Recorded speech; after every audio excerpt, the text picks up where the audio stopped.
अस्सलाम वालेकुम नाज़रीन, हमारे सिरे आहियो प्रोग्राम इसहाक कोलाची सां गॾु। नाज़रीन, आलमी लेवल ते ईरान अमेरिका इसराइल वारी जेका जंग हुई, उन जंग में समूरे ख़िते समूरी दुनिया जी नज़रूं हुयूं, छाकाणि त उन जंग जे करे ग्लोबल इकोनॉमी ते तमामु घणो इम्पैक्ट पियो ऐं उनखां अलावा ख़ासि तौर ते समूरे ख़िते में इम्पैक्ट पियो। इहा जंग न सिर्फ़ु ईरान इसराइल अमेरिका ते महदूद रही, बल्कि समूरे ख़िते ते उनजो इम्पैक्ट पियो ऐं डे वन खां पाकिस्तान कोशिशूं कंदो रहियो त ॻाल्हियुनि थियनि ऐं हिन हवाले सां को सीज़ फायर थिए। ज़ाहिर आहे सीज़ फायर ॻाल्हियुनि ज़रिए ई मुमकिन आहे। उन हवाले सां स्टार्टिंग में ईरान जेको आहे पंहिंजा 15 नुकाती जेके एजेंडाज़ हुया उहे पेश कया, जंहिंमें डोनाल्ड ट्रंप अमरीकी प्रेसिडेंट राज़ी न पियो थिए त ॿिए तरफ़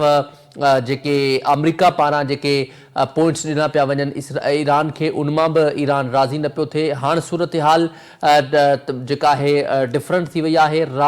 काल राति जो डोनाल्ड ट्रंप पारां हिकिड़ो ट्वीट कयो वियो। उन ट्वीट में वाज़े कयो वियो त पाकिस्तान जी कोशिशुनि सां ऐं चीन जी कोशिशुनि सां हीअ जेका जंग आहे उहा जंग 2 हफ़्तनि लाइ सीज़ फायर आहे, उनमें जंग बंदी अची वई आहे ऐं उन हवाले सां आबनाए हरमज़ जेको आहे उहो बि खोलियो वियो आहे। ॿिए तरफ़ हींअर ज़ाहिर आहे पाकिस्तान हिन सॼी सूरत हाल में तमामु घणो पंहिंजो इम्पोर्टेंट रोल प्ले कयो। उन हवाले सां पाकिस्तान जेको आहे हाणे ख़ासि तौर ते पाकिस्तान जो कैपिटल इस्लामाबाद उहो सिफ़ारती महाज़ जो ऐं ख़ासि तौर ते सेंटर ऑफ अटेंशन बणिजी चुको आहे। उन हवाले सां जेके हाणे 2 हफ़्तनि लाइ जेको ही सीज़ फायर थियो आहे ईरान इसराइल अमेरिका वारी जंग में, उन जूं जेके ॻाल्हियूं थींदियूं उहे बि पाकिस्तान में थींदियूं, इस्लामाबाद में थींदियूं ऐं उनखां अलावा पाकिस्तान उन हवाले सां अॻराई कई आहे, अॻभराई कई आहे त हिन जंग में सीज़ फायर थिए ऐं 2 हफ़्तनि लाइ सीज़ फायर थी चुको आहे। हाणे पाकिस्तान जी कोशिशि आहे त इनखे मुस्तक़िल हल ते सीज़ फायर कराइजे। ज़ाहिर आहे हिकु तरफ़ ईरान जा पंहिंजा जेके एजेंडाज़ आहिनि, ॿिए तरफ़ अमेरिका जा पंहिंजा एजेंडाज़ आहिनि। उन हवाले सां पाकिस्तान इनमें जेको आहे पॉज़िटिव रोल प्ले कयो आहे ऐं ज़ाहिर आहे पाकिस्तान आलमी लेवल ते जेका सिफ़ारती कामयाबी हासिल कई आहे उहो बि आलमी लेवल ते उनखे मञियो पियो वञे, उनजी तारीफ़ बि कई पई वञे, उनजी वाखाण बि कई पई वञे। पर उन सां गॾोगॾु कुझु उहे मुल्क बि आहिनि जंहिंमें इज़राइल ऐं इंडिया शामिल आहिनि, जेके पाकिस्तान जी सिफ़ारती ऐं पाकिस्तान जूं जेके कोशिशूं आहिनि इन हवाले सां उहे ख़ुशि न आहिनि। छाकाणि तव्हां ॾिसंदा हूंदा इंडियन मीडिया पारां ग़म ऐं गुस्सो बरक़रार आहे, छाकाणि त पाकिस्तान हिन जेका जंग में पंहिंजो पॉज़िटिव रोल कयो आहे उहो पूरी दुनिया खे हैरान करे छॾियो आहे ऐं सिफ़ारती महाज़ ते पाकिस्तान तमामु घणी कामयाबी हासिल कई आहे। पर हाणे सुवाल इहो पैदा थिए थो इस्लामाबाद में 10 अप्रैल ते जेको ॻाल्हियूं थींदियूं, हाणे इहो सुवालु उभिरे थो त इहे ॻाल्हियूं कामयाबु थींदियूं न थींदियूं, अमेरिका जे वफ़्त मां केरु ईंदो, ईरान जे वफ़्त मंझां केरु ईंदो, छाकाणि त वज़ीर आज़म शहबाज शरीफ़ पारां ट्वीट कयो वियो आहे ऐं दावत ॾिनी वई आहे त इस्लामाबाद में हाणे ॻाल्हियूं थींदियूं, टेबल टॉक थींदो। हाणे ॾिसिजे त 2 हफ़्तनि लाइ जेका इहा जंग रुकिजी वई आहे, इहा हाणे मुस्तक़िल बुनियादनि ते जंग रुकिजे थी या नथी रुकिजे, उन ते पाण ॻाल्हि ॿोल कंदासीं त पाकिस्तान जेका सिफ़ारती कामयाबियूं हासिल कयूं आहिनि। हींअर पाण खे प्रोग्राम में जॉइन कयो आहे सीनियर सहाफ़ी सीनियर तजनिगार जावेद लांघा साहब। जावेद लांघा साहब, वॾी महिरबानी प्रोग्राम में असांखे टाइम ॾियण जे लाइ। महिरबानी तव्हांजी। जावेद साहब, अब ज़ाहिर आहे अवां सॼी सूरत हाल खे ॾिसो पिया, प्रोग्रामनि में पाण डिस्कस बि कंदा पिया अचूं, सॼी सूरत हाल मां पाण खे वाज़े ईअं बि लॻे पियो गुज़िरियल 2 ॾींहं पहिरियां जो मिसाल वठूं त ट्रंप जेका धमकी ॾिनी ऐं जेका ट्वीट कयो, उन ट्वीट खां पोइ समूरी दुनिया हैरत में पइजी वई। पर ओचितो ट्रंप यूटर्न वठी करे हाणे ट्वीट कयो त हाणे 2 हफ़्तनि लाइ जंग रुकिजी वई आहे। ज़ाहिर आहे उनमें पाकिस्तान तमामु घणो पंहिंजो इम्पोर्टेंट रोल प्ले कयो आहे। उन हवाले सां अवां इन सॼी पाकिस्तान जी सिफ़ारती कामयाबी खे कीअं पिया ॾिसो? महिरबानी। ॾिसो, ट्रंप जो जेको ट्वीट आहे ज़ाहिरी तौर ते उहो ॾाढो सख़्तु पियो लॻो ऐं ट्रंप जेका उते ज़बान इस्तेमालु कई त जेका तहज़ीब या सिविलाइज़ेशन आहे उहा सुभाणे खां पोइ न रहंदी ऐं तमामु उग्रा नतीजा हूंदा। मुंहिंजे ख़्याल में इहो हिकिड़ो प्रेशर टैक्टिस वांगुरु इहो ट्वीट हो ट्रंप जो, जंहिं मां सॼी दुनिया खे ऐं ख़ासि करे ईरान खे ॿुधाइणो हो। बाक़ी जेका डिप्लोमेसी ऐं टास्क जेके हूंदा आहिनि उहे कॾहिं बि ऑल ऑफ सडन या ओचितो इमर्ज न थींदा आहिनि। जीअं तव्हां पाण ॿुधायो प्रोग्राम जे प्रीएम्बल में त पाकिस्तान, चाइना, तुर्की ऐं ॿिया जेके मुल्क आहे मुसलसल उन में ॻाल्हियुनि में इंगेज हुआ ऐं ॿिन्ही मुल्कनि जी जेका जेको आहे डिमांड लिस्ट आहे उहा बि एक्सचेंज कंदा रहिया। उन ते ॻाल्हियूं बि तमामु घणियूं थींदियूं रहियूं। पसे पर्दा थींदो आहे दुनिया में जेके जंगूं हूंदियूं आहिनि या कॉन्फ्लिक्ट हूंदा आहिनि, उन में ॻाल्हि ॿोल जो को रस्तो जेको आहे उहो चाकड़ी में या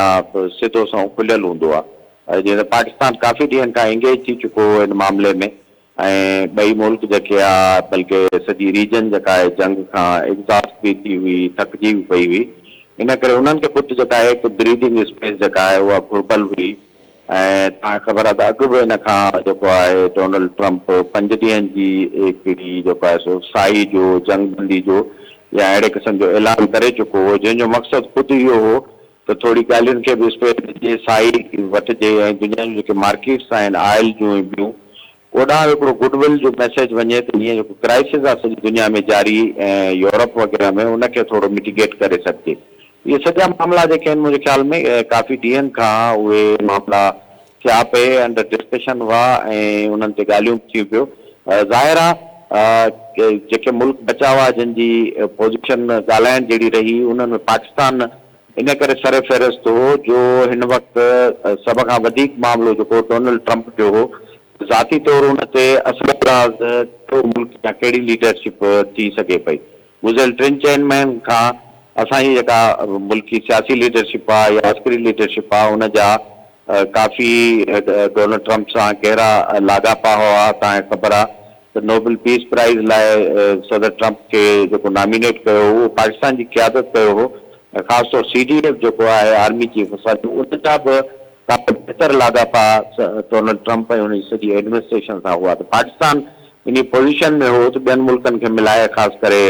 तुर्की, इजिप्ट ऐं चाइना जेको हिकिड़ो ख़ुदि पावरफुल मुल्क आहे ऐं कंहिं न कंहिं हवाले सां इन वार जो मुतासिर बि आहे ऐं हिकिड़ो पावर बि आहे, जॾहिं सभिनी जो लेवरेज इस्तेमालु करे हिकिड़ी आइडल सिचुएशन क्रिएट कई जंहिंजे नतीजे में हीअ असांखे ॿिनि हफ़्तनि जी जेका जंगबंदी ऐं ॻाल्हियुनि जो सिलसिलो नज़र अचे थो। हाणे ॾिसणो पवंदो हिन में छाकाणि मुतालबात जेके आहिनि उन्हनि में काफ़ी मामला स्मूथ कोन्हनि के, छाकाणि असुलु जेको जहिड़ो आहे एॾी वॾी जंग रीजन में थी आहे जेका एसिमेट्रिक वार आहे ऐं जंहिं जेको आहे सो वॾो वर्टिकल असर बि कयो आहे। तव्हां चयो नार जा जेके मुल्क आहिनि उहे उन खां मुतासिर थिया आहिनि त सभिनी मुल्कनि जो कंसर्न हूंदो त इन्हनि ॻाल्हियुनि मां नतीजो हिन रीजन में पीस जा मामला जेके आहिनि अॻिते वधनि। इज़राइल जेको हींअर हिकिड़ी कुंड में वेठो आहे ऐं जंग जो वॾो अहम फरीक़ आहे, हुनजो रोल फ्यूचर में छा हूंदो ऐं जेके इसराइल जा जेके कुझु लबनान या ॿिए हंधि उहे कीअं रुकबा या ख़ुदि अमेरिका केतिरो सघंदो इसराइल हुनखे पाबंद बणाए उहो पंहिंजूं कार्रवायूं बंदि करे जेकॾहिं कोई एग्रीमेंट आहे इस्लाम में उन ते कंसेंसस थी वठे त काफ़ी ॾुखियो माहौल आहे। पर सभ खां सुठी ॻाल्हि इहा आहे त ॻाल्हियुनि जो रस्तो जेको आहे उहो निकितो आहे ऐं सॼी दुनिया जूं जेके जंगूं आहिनि वॾियूं जंगूं जेके पहिरीं महामारी लड़ाई, ॿी महामारी लड़ाई, इन्हनि सभिनी जो अंत हमेशह ॻाल्हियुनि जे ज़रिए आयो आहे ऐं दुनिया जेके यूनाइटेड नेशंस में इदारा ठाहिया आहिनि इहे उन्हनि मुज़ाकरात ॻाल्हियुनि खां ऐं उन जे सैनिटी प्रेवेल कंदी आहे तॾहिं ठहिया आहिनि। हिकिड़ी बहितर ॻाल्हि आहे लेट्स सी 10 तारीख़ जेके आहिनि केरु थो अचे हुतां ऐं इहे केतिरे लेवल जूं ॻाल्हियूं थियूं थियनि ऐं हिन जे पुठियां केतिरो होमवर्क आहे, इहे सभु शयूं जेके आहिनि 10 तारीख़ खां पोइ असांखे नज़र न ईंदी। अच्छा जावेद साहब, ज़ाहिरा हिन जंग में सीज़ फायर हाणे थी वई आहे ऐं ज़ाहिरा ॻाल्हियुनि जे हवाले सां इस्लामाबाद हींअर सेंटर ऑफ अटेंशन बणियल आहे, पर उनखां अलावा जेको नेतन्याहू इसराइली वज़ीर आज़म आहे उन पारां पिणु इन 2 हफ़्तनि वारी जेका सीज़ फायर थी आहे उहो उन पारां पिणु तस्दीक कई वई आहे डोनाल्ड ट्रंप जे इन फ़ैसिले जी। ऐं जेकॾहिं डोनाल्ड ट्रंप या अमेरिका जो जेको वफ़द आहे पाकिस्तान में अचे थो, जेकॾहिं ॻाल्हियूं स्मूथली हलनि थियूं ऐं इतफ़ाक़ थिए थो, अवां सम्झो पिया त इतफ़ाक़ थियण खां पोइ इज़राइल या अमेरिका वरी ॿीहर अटैक न कंदो ईरान ते, मुस्तक़िल तौर ते जंगबंदी थी सघे थी, या इहे ई ॻाल्हियूं करे मुसलसल जेको ईरान सां धोखो थी रहियो आहे या थियो आहे हिन दफ़े बि का अहिड़ी साॻी प्रैक्टिस जेको आहे ॿीहर बहाल कई वेंदी? सभु हाणे ॾिसो हिन सॼे मामले जो गारो करे इहो आहे जेके कोर इशू जंहिंखे चऊं था जंहिंजे करे बल्कि इशूज़ चऊं या बहाना चऊं जंहिंजे करे इहा जंग इनिशिएट थी आहे उन्हनि ते कीअं थो वर्कआउट थिए। हाणे जेका हुननि जी शॉपिंग लिस्ट आहे ईरान जी मुतालबनि जी उहा इहा आहे त ईरान खे जेको आहे सिविल न्यूक्लियर जेका आहे उहो ॾिनो वञे उन मथां पाबंदियूं हुन जा जेके अकाउंट फीस आहिनि सैंक्शन्स उहे ख़तमु कया वञनि, हिकिड़ो आज़ादु मुल्क हुजे पंहिंजी पॉलिसी में, स्टेट ऑफ हुर्मुज़ में ईरान जी जेका बर्ती आहे उनखे बि कंहिं हद ताईं जेको आहे उहो हुते रहण ॾिनो वञे, ईरान जी जेका नेवी जी प्रेज़ेंस आहे ऐं सभ खां वॾी ॻाल्हि इहा आहे त ईरान जी जेके प्रॉक्सीज़ आहिनि सॼे मिडल ईस्ट में ख़ुदि पार्ट ऑफ प्रॉब्लम आहिनि, जंहिंमें हिज़्बुल्लाह आहे, जंहिंमें हमास आहे ऐं हूसीज़ आहिनि। इन्हनि लाइ कहिड़ी पॉलिसी अनफोल्ड थी थिए ऐं गॾोगॾु इहो आहे त जेके अरब मुल्क आहिनि उन्हनि जी तसली, ख़ासि करे सऊदी अरब जो पाकिस्तान जी इतादी आहे, हिकिड़े डिफेंस पैक्ट में आहे ऐं पाकिस्तान लाइ बि हिकिड़े क़िस्म जी मजबूरी बणियल हुई जेकॾहिं इहा जंग वधे थी ऐं सऊदी अरब मथां हमिलो थिए थो, जीअं तव्हां कल्ह फील कयो कोर कमांडर कॉन्फ्रेंस हिकिड़ो सख़्तु बयान जारी कयो त सऊदी अरब मथां इहे हमला जेके आहिनि हाणे बर्दाश्त न कया वेंदा। तोड़े जो पाकिस्तान ॿिए पासे ॻाल्हियूं करे रहियो, नेगोशिएट कराए रहियो ऐं चाकरी जो किरदारु अदा करे रहियो, पर सभिनी फ़रीक़नि लाइ सिचुएशन हिकिड़ी ॾुखी हुई। ऐं ॿिए पासे अमरीकन जेका विश लिस्ट आहे उन में आहे मुकमल जेको आहे यूरेनियम जी हवालगी आहे ऐं अंदरि जेका आहे जेके सिविल लिबर्टीज़ आहिनि उन्हनि जो मसइलो आहे, स्टेट ऑफ हुर्मज़ खे मुकमल तौरु खोलणु आहे ऐं जेके प्रॉक्सीज़ आहिनि उन्हनि खे ख़तमु करण समेत ॿियूं जेके डिमांड्स आहिनि उहे ख़ुदि डिमांड जेके 3-4 ॿियूं डिमांड आहिनि, इन्हनि मेजर डिमांड्स जा इहे हिकिड़े सब क्लास आहिनि, त उन्हनि ते ॻाल्हियूं किथे थी पियूं आहिनि। जेकॾहिं हिकिड़ो कंसेंसस ऐं एग्रीमेंट थी वियो ऐं ॿई धुरियूं मुतफ़िक़ थियूं त पोइ असां हिकिड़े मुदे टिके मुदे लाइ अमुन ऐं जंग बदी ॾिसी सघूं था। ऐं जेकॾहिं ॻाल्हियूं ख़राब थी वियूं ऐं मेजर इशू रिज़ॉल्व न थिया त ज़ाहिर आहे पोइ को बि फ़रीक़ जेको आहे उन खां ॿाहिरि निकिरी सघिजे थो। हाणे ईरान जी जेका रिजीम आहे उहा ख़ुदि हुनजी ताक़त जेका आहे इन्हनि मामलनि ते बीठल आहे, उहा केतिरो स्पेस थी ॾिए, छाकाणि जो इन खां पोइ ख़ुदि मुल्क अंदरि जेको आहे उहा रिजीम काफ़ी कमज़ोर थी आहे, त उते शयूं कीअं अनफोल्ड थींदियूं, उन लीडरशिप जी जेका ज़िंदगी जी ज़मानत आहे उहा केतिरे ताईं मिलंदी ऐं जेके कुझु एक्टिविटियूं आहिनि इदारनि जूं मोसाद समेत उहे केतिरियूं घटायूं वेंदियूं ऐं उनजी केतिरी कमिटमेंट थींदी, तमामु घणा मामला आहिनि। ही सिर्फ़ु हिकिड़ी इनिशियल स्टेज आहे, तव्हां साई सम्झो त हिकिड़ी रांदि हले थी, खिलाड़ी थकिजी पिया आहिनि ऐं टकराइजी पिया आहिनि, उन्हनि खे रिजुविनेट थियणो आहे, एनर्जी वापसि वठणी आहे, उहा ज़ाहिर आहे वेहण जंगबंदी ऐं ॻाल्हियुनि जे ज़रिए मिलंदी। त फिल वक़्तु इहे ॻाल्हियूं जेके आहिनि एतिरे हद ताईं इनखे चङो चई सघिजे थो त हिकिड़ी साई मिली आहे ऐं जंहिंसां जेके एनर्जी जा, तवानाई जा ऐं महांगाई पेट्रोल वग़ैरह जा अघु वग़ैरह उहे पंहिंजी लेवल ते ईंदा, माण्हू हिकिड़ो आरज़ी तौर सही पर हिकिड़ो सुख जो साह ज़रूरु खणंदा। अच्छा जावेद साहब, लास्ट क्वेश्चन आख़िर में इहो ॿुधाइजो, ज़ाहिर पाकिस्तान जेका आहे उहा सिफारती लेवल ते वॾी कामयाबी हासिल कई आहे, नो डाउट इनमें पाकिस्तान मई 2025 में भी वॾी कामयाबी हासिल कई जॾहिं भारत के डिफीट ॾिनी, न सिर्फ मिलिट्री बेसिस ते बल्कि डिप्लोमेटिक लेवल ते भी। उन डिफीट खां पोइ पाकिस्तान जो जेको नालो आहे आलमी सतह ते तमामु घणो उभरियो। उन खां पोइ हींअर इन सिचुएशन में पाकिस्तान आलमी लेवल ते पंहिंजो हिकिड़ो वॾो नालो ठाहियो आहे ऐं ज़ाहिर आहे उन नाले ठाहिण पुठियां हिकिड़ी महिनत आहे। ग्रेजुअली पाकिस्तान उते डिप्लोमेटिक लेवल ते वॾो कमु कयो, पर उनखां अलावा इहे जॾहिं पाकिस्तान जो रोल पाण खे साम्हूं नज़र पियो आयो त हाणे इंडियन जेको आहे उहो बौखलाहट जो शिकार थी विया आहिनि। इंडियन मीडिया तमामु घणी क्रिटिसाइज़ करे पियो ऐं इवन न सिर्फ़ ॿियनि ते बल्कि डोनाल्ड ट्रंप ते बि क्रिटिसाइज़ करे पियो, पंहिंजी गवर्नमेंट यानी मोदी सरकार ते बि जेको आहे उहो क्रिटिसाइज़ करे पियो। त अवां सम्झो पिया हींअर उन्हनि खे पछतावो आहे, छाकाणि त ईरान जो जेको अटैक थियो ईरान ते अमेरिका पारां कयो वियो, उनखां पहिरियां जेको मोदी उन इज़राइल वटि विज़िट कयो, उन विज़िट जे करे उन्हनि खे डिप्लोमेटिक लेवल ते नुक़सानु पियो। ॾिसो न, ॻाल्हियूं कराइण जी अपॉर्चुनिटी ॿिनि मुल्कनि वटि बराबरि हुई, जेको असर चूक आहे उहो इज़राइल अमेरिका ऐं ईरान ते बराबरि आहे। उहो ईरान गॾु ब्रिक्स में गॾु वेठा आहिनि कोन्हे ऐं ईरान सिर्फ़ु पाकिस्तान जो पाड़ेसरी आहे। इन सॼी सूरत हाल में थोरे जो पाकिस्तान जी जेके कोशिशूं उहे पाकिस्तान जे पंहिंजे प्रॉब्लम मां इनिशिएट थियूं, जो पाकिस्तान खे ख़बर हुई त जेकॾहिं इहा जंग वधे थी त उन लाइ तमामु घणी मुश्किलातूं पैदा थियूं ऐं फिज़िकली पाकिस्तान खे इन करे इन जंग में शामिलु थियणो पवंदो जो सऊदी अरब सां उन्हनि जो डिफेंस पैक्ट आहे ऐं उन सां जेके कमिटमेंट्स आहिनि उन्हनि जे आधार ते जेकॾहिं सऊदी अरब वधीक तकलीफ़ में ईंदो त पोइ पाकिस्तान खे फिज़िकली मूव करणो पए हा, जेका कंहिं बि तरीक़े सां हिकिड़ी सुठी सिचुएशन पाकिस्तान जे अंदरि हुई। इन करे पाकिस्तान जी लीडरशिप हिकिड़ो तमामु घणो वाइज़ क़दम खयो, डिप्लोमेटिक ऐं एफर्ट्स वरितियूं। ज़ाहिर आहे जंग बंदि कराइण ख़ुदि हिकिड़ो तमामु घणो बहितर अमल आहे डिप्लोमेसी जे ज़रिए, असरूप जे ज़रिए। ऐं इतफ़ाक़ इहो थियो त पाकिस्तान इंडिया जी भेट में ऐं ॿियनि मुल्कनि जी भेट में हिकिड़ी आइडल सिचुएशन में इन करे हो जो हुनजा तालुकात जेके हुआ उहे तवाज़ुन में हा, न सिर्फ़ु अमेरिका सां बल्कि ईरान सां बि। तव्हांखे ख़बर आहे पाकिस्तान जा जेके जहाज़ आहिनि फ्लैग बेरर उहे बि उतां गुज़रिया, उहे इन करे हिकिड़ी गुडविल जेका आहे पाकिस्तान उहा बरक़रार रखे सघियो ऐं उनजो मैसेज को अहिड़ो होस्टाइल ईरान ॾांहुं न वियो जेके ईरान जो बि उन ते एतमाद मुसलसल जारी रहियो ऐं पाकिस्तान जी जेका सियासी लीडरशिप आहे या फौजी उहा इंगेज रही ॿिन्ही मुल्कनि सां मिडिल ईस्ट में मुसलसल जेको आहे वज़ीर ख़ारजा समेत ऐं पाकिस्तान जा जेके डिप्लोमेट ऐं फॉरेन ऑफिस आहे उहा ख़ुदि उन्हनि सां ॻाल्हियुनि में इंगेज रही सऊदी अरब खे पेसिफाई करणु ऐं को वॾो जवाबु न ॾियणु जी जेका सूरत हाल आहे हुन में पाकिस्तान जो किरदारु आहे उन्हनि खे रोकियो त तव्हां कंहिं बि जवाबी कार्रवाई में न वञी कंहिं मामले खे जेको आहे फ्लैश न कयो जीअं असां ॻाल्हियूं कराए सघूं ऐं इन पोज़ीशन में हुजूं त असां थोरो न बणिजूं बल्कि हिकिड़ो ट्रैक्टरी वारो किरदारु अदा कयूं। इंडिया जी जेसिताईं तव्हां चयो ज़ाहिर आहे इंडिया वटि जेका राइवलरी आहे ॿिन्ही मुल्कनि जी हिंदुस्तान जी कोशिशि रही आहे पाकिस्तान खे सिफ़ारती तौरु अकेलो करे आइसोलेट करे ऐं अहिड़ी सूरत हाल में जेकॾहिं पाकिस्तान खे का सिफ़ारती या बैन अवी तौरु हिकिड़े जेको आहे ट्रैक्टरी वारे किरदार जो हिकिड़ो क्रेडिट मिले थो त हुनजी ज़ाहिर तारीफ़ बि थींदी। बाक़ी उन ते ज़ाहिर सड़णु इंडिया जो हिकिड़ो जेन्युइन कंसर्न आहे जॾहिं ॿ दुश्मन मुल्क आहिनि ऐं हिक ॿिए लाइ का चङाई उन्हनि खे बर्दाश्त कोन्हे को त उहा उनजो रद अमल अहिड़ो ई हूंदो छाकाणि जो इहा हिंदुस्तान जी पंहिंजी हिकिड़ी डिप्लोमेटिक कमज़ोरी आहे त असर रसूख़ हूंदे उन्हनि जंगबंदी लाइ को बि किरदारु अदा न कयो ऐं पाकिस्तान हुनजो उबतड़ कमज़ोर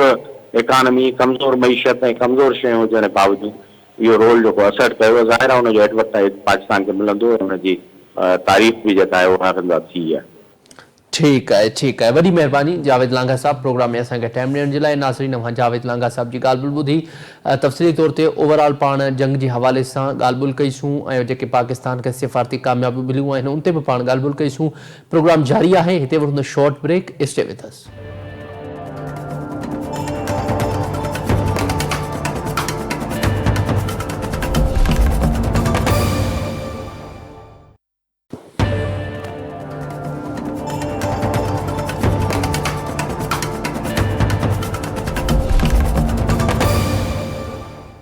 वेलकम बैक। नाज़रीन पाण ॻाल्हि ॿोल करे रहियो हुआसीं ईरान इसराइल अमेरिका वारी जंग आहे, उन जंग में 2 हफ़्तनि जे लाइ सीज़ फायर कयो वियो आहे ऐं उन सीज़ फायर में यकीनन पाकिस्तान जेका आहे तमामु घणो इम्पोर्टेंट रोल उनमें प्ले कयो आहे ऐं ज़ाहिर आहे सिफ़ारती महाज़ ते पाकिस्तान खे वॾी कामयाबी बि मिली आहे जंहिंजो एविडेंस जेको आहे डोनाल्ड ट्रंप पाण पंहिंजे ट्वीट्स में मुसलसल कंदो रहियो आहे ऐं कल्ह बि प्राइम मिनिस्टर शहबाज शरीफ़ साहब ऐं फील्ड मार्शल आसिम मुनीर साहब जी जॾहिं उन्हनि सां टेलीफोनिक राब्ता थिया ॻाल्हि ॿोल थियूं ऐं उनखां पोइ डोनाल्ड ट्रंप ज़ाहिर आहे इन सॼी सूरत हाल में सीज़ फायर कयो ऐं ॿिए तरफ़ ईरान पारां बि पाकिस्तान जो जेको आहे उहो शुक्रिया अदा कयो वियो पर उनमें पाकिस्तान खे वॾी कामयाबी मिली आहे। ख़ासि तौर ते 10 अप्रैल ते इस्लामाबाद में ॻाल्हियूं थियणियूं आहिनि। हाणे ॾिसिजे त ॻाल्हियूं केतिरियूं मस्बत थियनि थियूं केतिरियूं पॉज़िटिव थियनि थियूं उन ते पाण ॻाल्हि ॿोल कंदासीं। हींअर पाण खे प्रोग्राम में जॉइन कयो आहे सीनियर साहब पाण खे हींअर प्रोग्राम में जॉइन कयो आहे राइटर आहिनि कॉलमिस्ट आहिनि इनाम शेख साहब तजे निगार में आहिनि पाण खे मुसलसल प्रोग्राम में जॉइन कंदा रहनि था। इनाम शेख साहब वॾी महिरबानी प्रोग्राम में असांखे टाइम ॾियण जे लाइ। इनाम साहब अवां इन सॼी सूरत हाल खे कीअं पिया ॾिसो? ज़ाहिर आहे 2 हफ़्तनि जो हिकिड़ो सीज़ फायर थियो आहे, अव्हांखे लॻे पियो त ज़ाहिर आहे मुसलसल जेके ईरान सां धोखो थियो ॻाल्हियुनि जे ज़ोर ते पहिरियां बि ॻाल्हियूं थींदियूं रहियूं पर उन बावजूद बि ईरान ते अटैक कयो वियो। हींअर सम्झो पिया जेको पाकिस्तान हिकिड़ी सुठी कोशिशि कई आहे ऐं उन हवाले सां पाकिस्तान खे कामयाबी मिली आहे। 2 हफ़्तनि जे लाइ डोनाल्ड ट्रंप पारां सीज़ फायर जो ऐलान कयो वियो आहे। अव्हां सम्झो पिया इहो सीज़ फायर जेको आहे मुस्तक़िल बुनियादनि ते सीज़ फायर थी सघे थो या इहो सिर्फ़ 2 हफ़्तनि लाइ हूंदो? ॾिसो अमेरिका ऐं इसराइल जो ट्रैक रिकॉर्ड ज़हन में रखंदे को बि माण्हू पक सां नथो चई सघे त इहो सीज़ फायर परमानेंट आहे ऐं वन आर अदर वे इहो सीज़ फायर बंदि थींदो। तव्हां ॾिसो गज़ा जी मिसाल तव्हांजे साम्हूं आहे। अमेरिका या इसराइल जेको कुझु हुते कारवाई कयूं आहिनि सीज़ फायर खां पोइ बि हुते थापुर न आहे। लिबनान में बि इहा ई सूरत हाल रही आहे केतिरा दफ़ा त गारंटी त कोई कोन थो ॾे ऐं छाकाणि जो पाकिस्तान ख़ुदि हिकिड़ी एॾी का मज़बूत बैन अवी सियासी धुर न आहे जेका अमेरिका खे कंहिं बि हवाले सां प्रेशर करे सघे। अमेरिका जॾहिं UN जी ॻाल्हि नथो मञे, यूरोपियन यूनियन खे नथो ॿुधे, चीन रूस जे ॻाल्हि खे वज़न नथो ॾे, त पाकिस्तान का अहिड़ी कंपल्शन क्रिएट करे वठे, को प्रेशर क्रिएट करे वठे, उहा त ॻाल्हि सम्झ जोगी आहे त अहिड़ी सिचुएशन न आहे। बाक़ी इहो आहे त पाकिस्तान हिकिड़ो सम्झो त रोल प्ले कयो आहे जंहिंजे ॿिन्ही धुरनि जे विच में एतमाद साज़ीअ जो ऐं ॿिन्ही धुरनि जे विच में पैगामनि जी एक्सचेंज जो। उन में इहो क्रेडिट ज़रूरु पाकिस्तान खे वञे थो त उन हिकिड़ी सक्सेसफुल सीज़ फायर 15 ॾींहंनि जे लाइ सही कराइण में कामयाबी हासिल करे वरिती। ऐं हाणे जेके कुझु ईरान जा मुतालबा आहिनि उनखे ट्रंप एडमिनिस्ट्रेशन या ख़ुदि पाण प्रेसिडेंट ट्रंप इन लाइक़ु सम्झो आहे त इन्हनि ते डिबेट करे सघिजे, त इन जो मतिलबु आहे त जेको आहे सो एटलीस्ट हिकिड़ो मूड थोरो संजीदा आहे ॿिन्ही तरफ़नि खां। बाक़ी ट्रैक रिकॉर्ड तव्हांजे साम्हूं आहे। ॿी जेका अहम ॻाल्हि आहे उहा इहा आहे त ईरान जो स्ट्रेट ऑफ हॉर्मुज़ ते जेका आहे अख़्तियार आहे उनखे बि तस्लीम कयो वियो आहे। ईरान अलबत्ता इहा कमिटमेंट ज़रूरु कई आहे त इहो हाणे नॉर्मल जीअं नेविगेशन जे लाइ खुलियल रहंदो, ईअं ई हुनखे स्ट्रेट ऑफ हॉर्मुज़ खे खोले ॾींदो ऐं कंहिंजे मथां का कंहिं क़िस्म जी पाबंदी न हूंदो। पर उहो बि इहो आहे त इन में जेके बि जहाज़ नेविगेशन कंदा उहे बहरहाल ईरान जी जेका फ़ौजी हुकाम आहिनि उन्हनि सां राब्ते में रहंदा ऐं उन्हनि खे जे परमिशन सां सभु कुझु कंदा। त मां सम्झां थो त जेकॾहिं मटीरियली ॾिसिजे त ईरान खे नुक़सानु तमामु घणो पियो आहे। माना हुनजी टॉप रैंकिंग लीडरशिप बेदर्दीअ सां शहीद कई वई, उनजा जेके आहिनि से एसेट्स खे तबाह कयो वियो, उनजे सिस्टम्स खे गॾियो वियो, तमामु बेरहमाना तरीक़े सां ईरान जे मथां बमबारी कई वई। तक़रीबन को 11-12 हज़ार टारगेट्स जेके आहिनि से हिट कया विया। पर जेका ईरान खे ख़ासि ॻाल्हि फ़ाइदो ॾिनो आहे उहा आहे अवाम जी मुसलसिल सपोर्ट। का बि हुकूमत तेसि ताईं जेको आसानीअ सां हटी नथी सघे जेसि ताईं हुनखे अवाम जी मुकमिल सहायता हासिल आहे। त मां सम्झां थो ओवरऑल सदर ट्रंप खे बि फेज़ 7 जे लाइ हिकिड़ो पाकिस्तान जे मेडिएशन सां मौक़ो फराहम थी वियो आहे ऐं ईरान बि इन पोज़ीशन में आहे जो उहो पंहिंजी सेल्फ रेस्पेक्ट ऐं पंहिंजी सॉवरेनिटी, पंहिंजे इक़्तिदार आला ऐं पंहिंजी टेरिटोरियल इंटीग्रिटी खे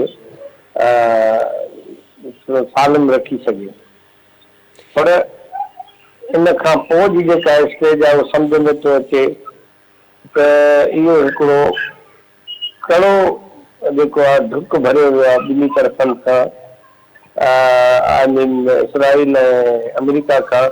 छाकाणि त इसराइल जो बि वॾो नुक़सानु थियो आहे। इहो ॿिन्ही धुरनि खे जेको ॿिन्ही मुल्कनि खे जेको ख़्वाबु ख़्यालु हो त उहो ईरान खे पंहिंजे टर्म्स ते थोरे हिसनि में झुकाए पंहिंजा मुतालबा मंज़ूर कराईंदा, इहा ॻाल्हि जेको आहे सो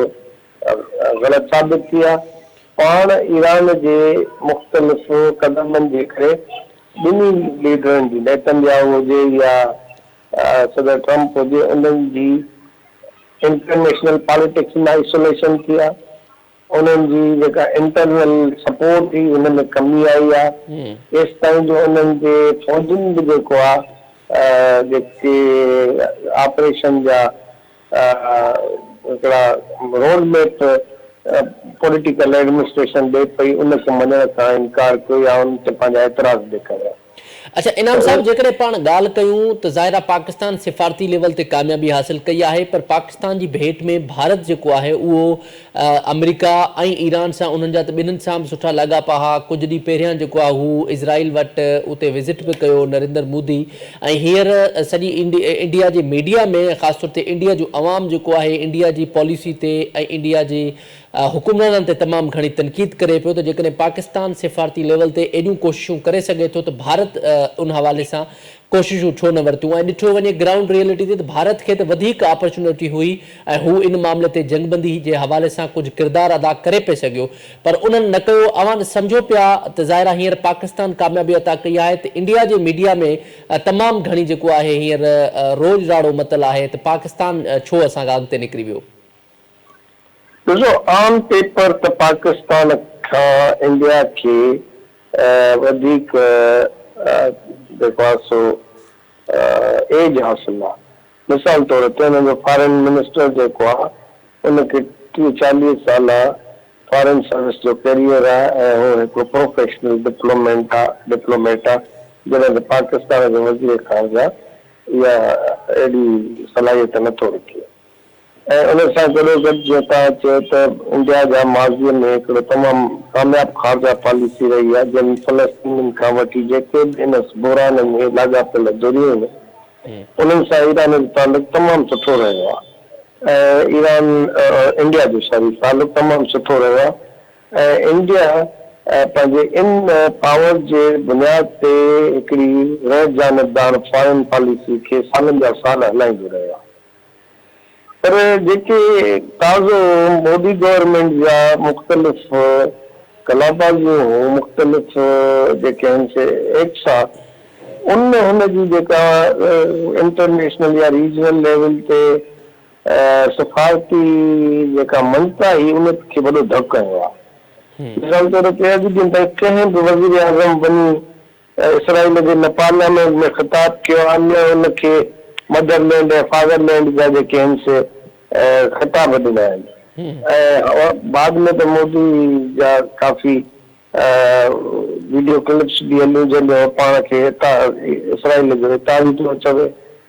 ऐं चवे त पाकिस्तान ते तेसि ताईं को बि असरु न थींदो जेसि ताईं पाकिस्तान खे इसराइल जे थ्रू को जेको आहे सो लोॾो न ईंदो। त हिकिड़े तरफ़ खे इहा हुनजी फॉरेन पॉलिसी आहे ॿिए तरफ़ जेको ईराननि सां हुन कयो आहे सिंधी लैंग्वेज में चओ ब्लफ कयो आहे उन्हनि खे शक आहिनि त चाबहार में रहंदे इंडिया जेको आहे सो ईरान जे लाइ हिकिड़ो जासूसी वारो किरदारु अदा कयो आहे हुनजे एटलीस्ट माण्हुनि जेको आहे सो इसराइल खे सेंसिटिव इंफॉर्मेशन मिली आहे। ऐं टी जेका अहम ॻाल्हि आहे उहा इहा आहे त इंडिया जी चाइना सां जंहिं क़िस्म जी हिकिड़ी टग ऑफ वार वारी पॉलिसी रही आहे ऐं अमेरिका जो गैर ज़रूरी दबाव क़बूल करण जे करे रशिया खां जेको हुन पाण खे परे कयो आहे ऐं ख़ुदि जेका